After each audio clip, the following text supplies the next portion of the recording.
welcome to Jubilee Ministries, where our passion is to help you find your purpose. We're so glad that you've joined us today. Here at Jubilee, we love to hear when God does big things in your lives. So, to kick off service today, here is a video testimony from Connie McCurry. Hi, this is me again, giving you another update and another praise report for God, giving Satan a black eye. A couple of months ago, in November, I think it was, the doctor's office, my cardiologist, called me and told me that it was time for me to have my routine echocardiogram that I have done yearly to check the valves in my heart because they've been leaking for some time. Well, I went in and I had it done, and the girl told me, she said, okay, the doctor will read these, check them with your last times, and then the nurse will call you in about 3 days with the results. Well, it went a little longer than 3 days, and finally they called me back and they said, the doctor wants you to come in and see him. Well, that kind of concerned me because I had been feeling really bad. The last 5 months of school last year was rough.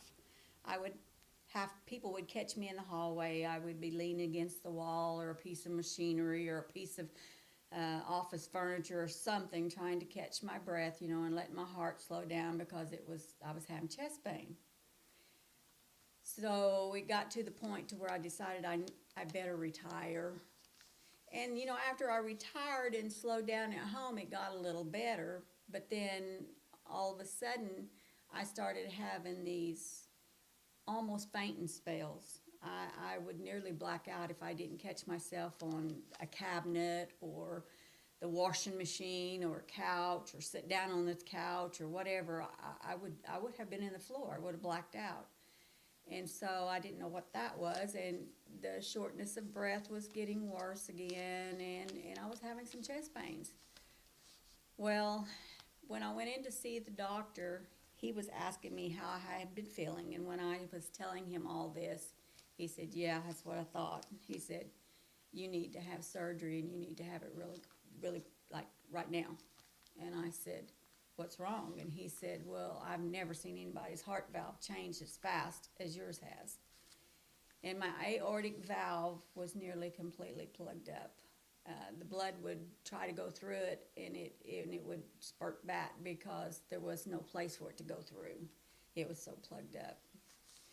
And I was feeling rough. And so it took them from that moment, they got me in to see my cardiologist and everything.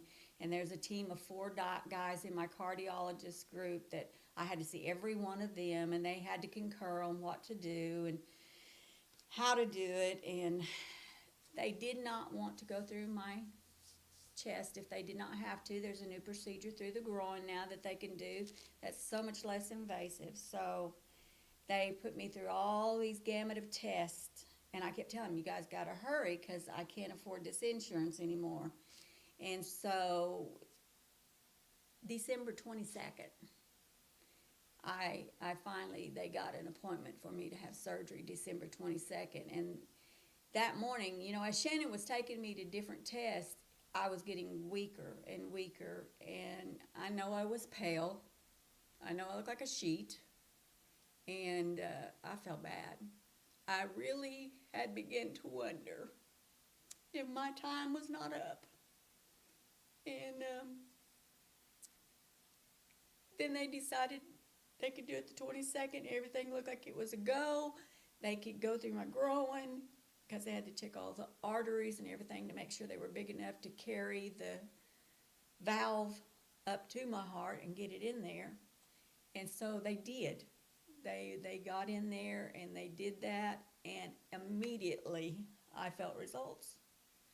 I didn't feel bad anymore. I wasn't in pain anymore. I wasn't short of breath anymore. And even the pastor came in and he said, wow, you're not white anymore. And we kind of laughed and questioned how can this be, And then he said, well, duh, it's what we prayed for, So God is good, and he's my healer. He's walked me through the valley of the shadow of death so many times. And He's always brought me out the other side because He's not through with me. And I just come to praise Him today and thank Him for His goodness and His mercy to me and bringing me out. Presence is all I need, it's all I want, and all I seek, and without it there's no meaning. Presence is